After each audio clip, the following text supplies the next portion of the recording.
Peace be with you, my dear friends. In our previous reflection, we entered the upper room in Jerusalem when Jesus Christ gathered with his disciples for the Passover meal. He washed their feet and gave them a new commandment, that is to love and to serve one another. Now, the evening continues. The lamps in the room burn quietly, and outside night has fallen over the city. Inside the upper room, the disciples sit around the table with their master. The meal continues, but the atmosphere slowly changing. Jesus knows that the hours ahead will bring suffering, betrayal, and the cross. Suddenly, Jesus speaks words that disturbed the peace of the room. Truly, I tell you, one of you will betray me.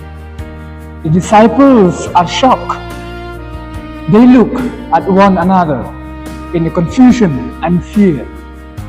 How can this be? They wonder. Each one begins to ask, Lord, it is I?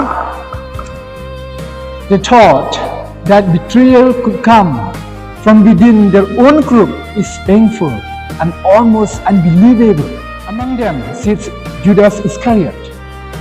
Outwardly, he appears calm, but inside his heart, he is already turning away from the master. Earlier, he made a secret agreement with the religious leaders for 30 pieces of silver. He has decided to hand Jesus over to his enemies. Yet, even now, Jesus does not expose publicly. Instead, he gently gives Judas a piece of bread. In that simple moment, we see something extraordinary. Even the one who will betray him receives the same gestures of friendship and love. Jesus knows that Judas is about to do, yet he treats him with compassion. How mysterious is the heart of Christ. Disciples do not yet understand what is happening.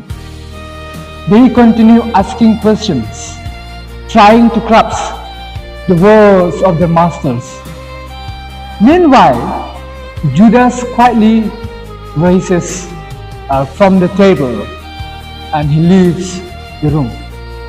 The Gospel tells us something very powerful about that moment. And it was night. Not only the darkness of the evening, but also the darkness of betrayal has begun. Judas steps outside into the streets of Jerusalem, moving toward those who are waiting to arrest Jesus. Inside the room, Jesus continues speaking with his disciples. Though the shadow of betrayal has begun to fall, his words remained full of love and hope. He knows that suffering is near, yet his concern remains for his friends.